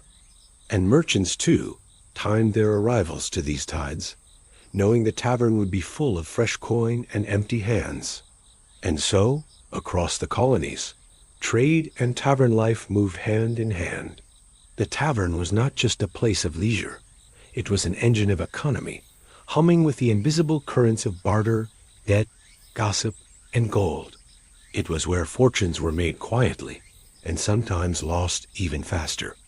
In the flicker of the firelight, amid the echo of boots on the floor and mugs on wood, commerce unfolded, not with the formality of contracts and courts, but with a nod, a whisper, a smile, and the passing of goods from hand to hand.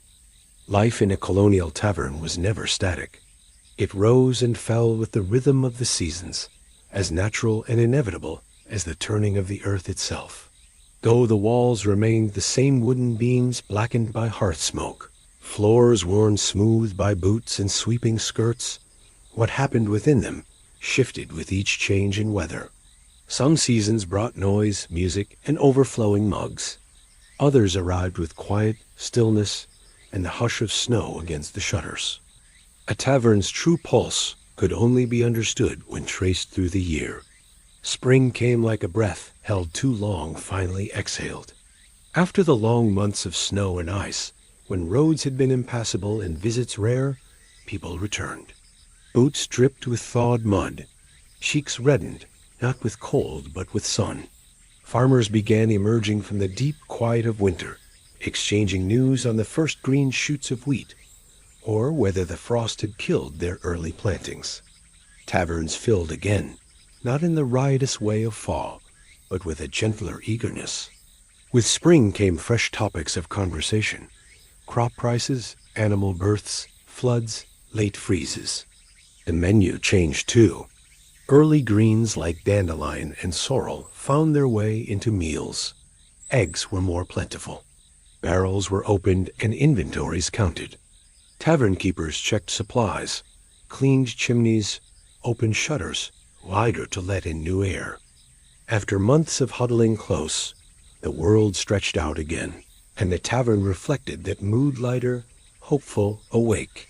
Summer brought its own pulse. The roads became dry and passable. Travelers, merchants, and messengers moved from town to town.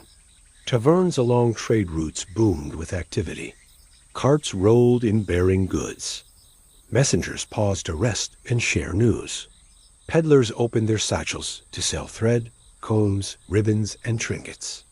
With longer days, taverns stayed open later.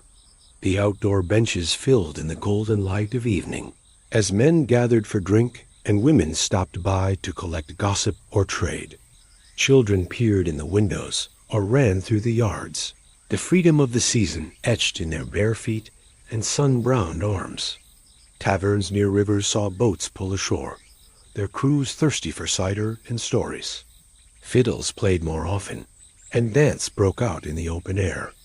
Even arguments, when they happened, seemed less harsh drunken debates, softened by the warmth of summer and the presence of onlookers who laughed rather than intervened. In harvest season, everything swelled bushels, barrels, and bellies. Autumn was the tavern's busiest and most profitable time. Grain was gathered and traded, livestock herded to town. Families came in with carts piled high, stopping in for a meal after long hours in the fields. Harvest festivals filled the calendar, and the tavern became the central venue. Tables overflowed with stews, roasted meats, spiced cakes. Ale flowed more freely. Musicians played louder, longer. Dancing feet shook the floorboards. It was in autumn that the tavern became the heart of the community. Neighbors who'd barely seen each other all season now gathered to share both work and reward. Toasts were made to the bounty of the earth, to children grown strong, to those lost the year before. Announcements were given, engagements, births, a daughter's dowry arranged, a boy's apprenticeship signed.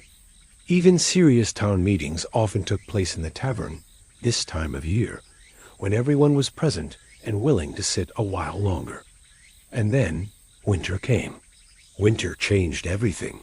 The tavern, once loud and open, drew inward. Doors closed early.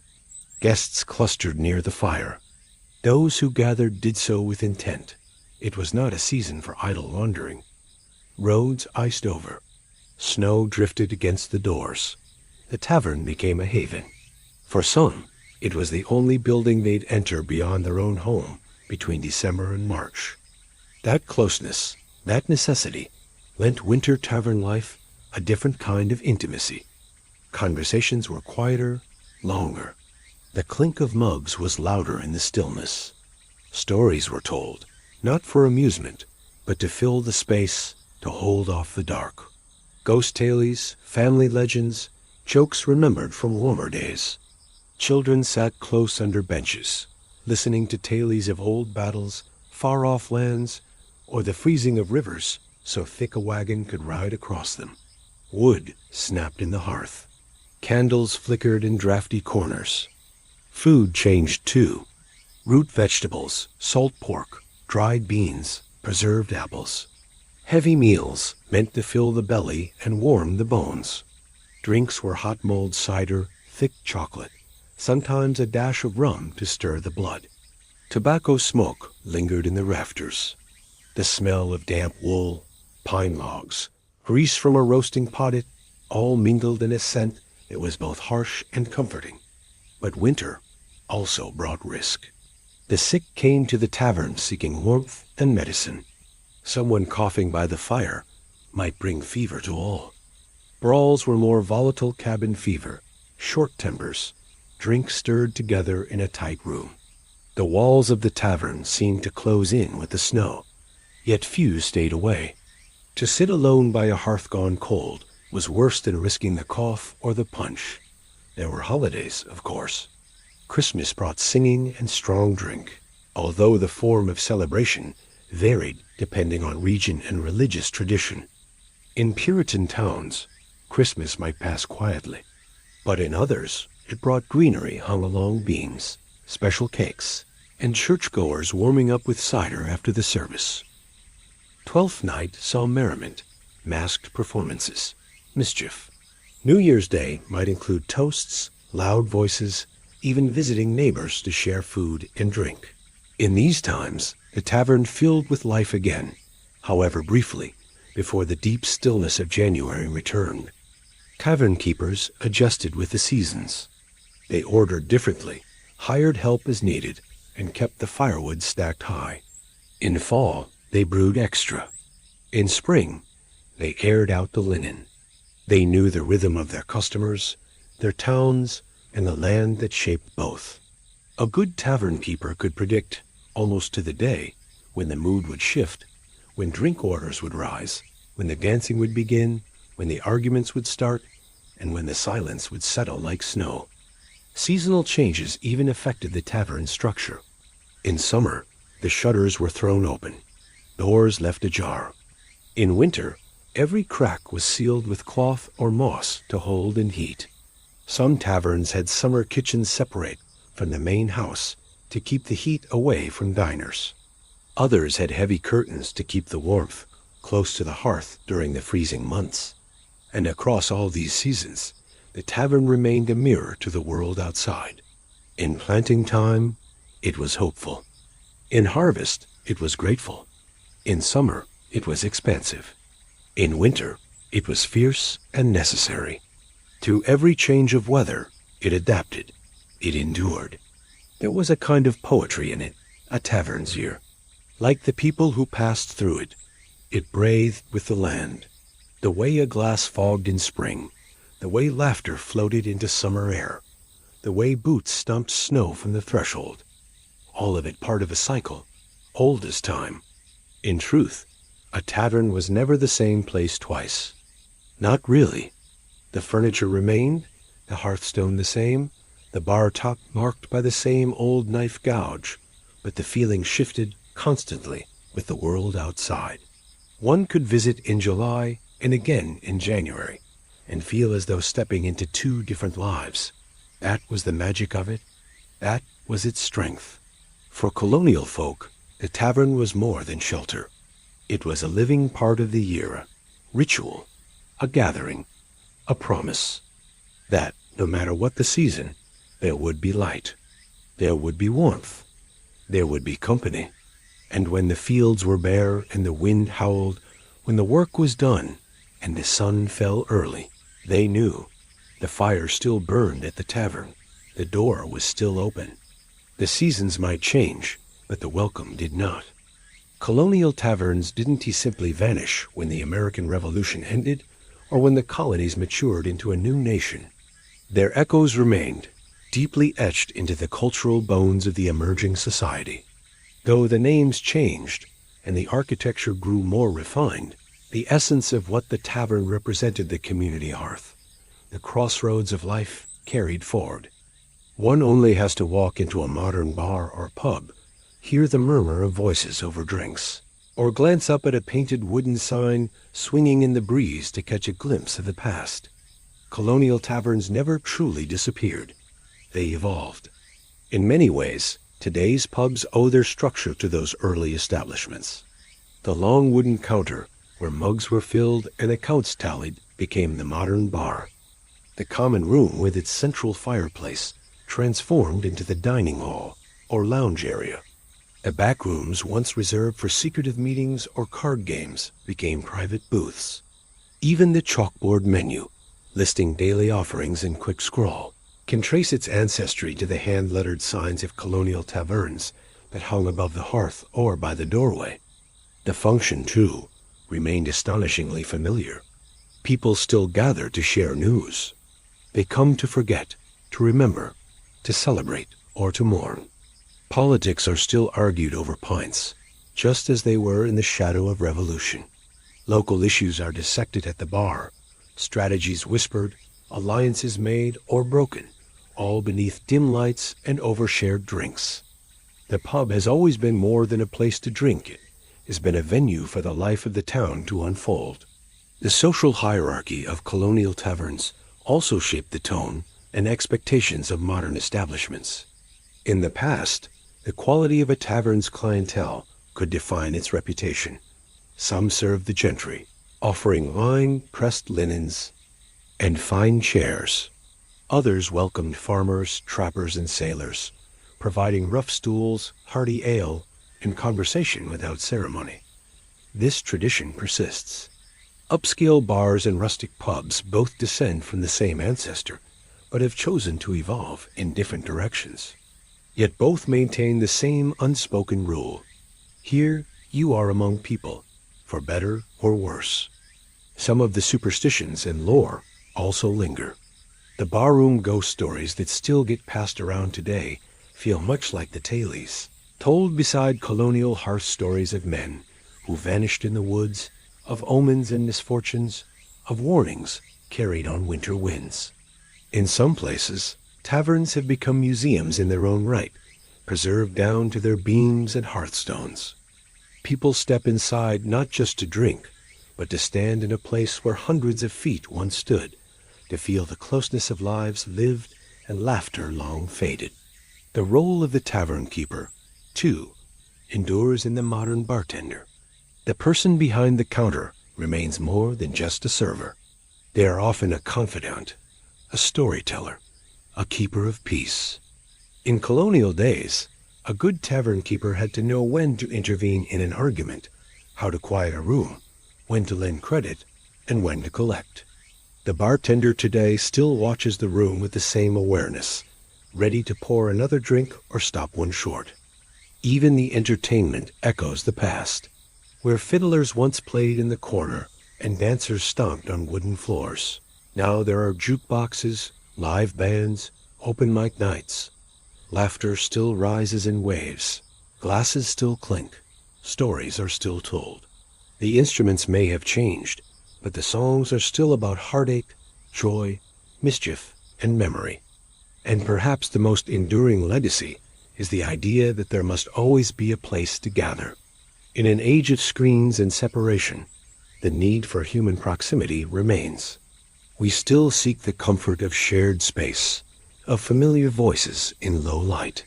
The tavern reminds us that community isn't built only in churches, schools, or homes. It's also built in public houses, where strangers become neighbors and neighbors become friends. Colonial taverns gave shape to this tradition. They showed early Americans that gathering mattered, that the simple act of sitting together at the end of a long day could be powerful. They taught people how to listen, to speak, to argue and agree. They nurtured democracy in whispers and toasts, in laughter and song. And they proved that even in hard times, even through war and famine and cold, the flame at the center of a community must be kept alive.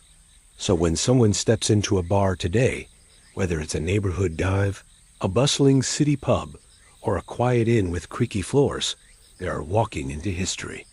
The stools may be padded now, the drinks more varied, the music louder.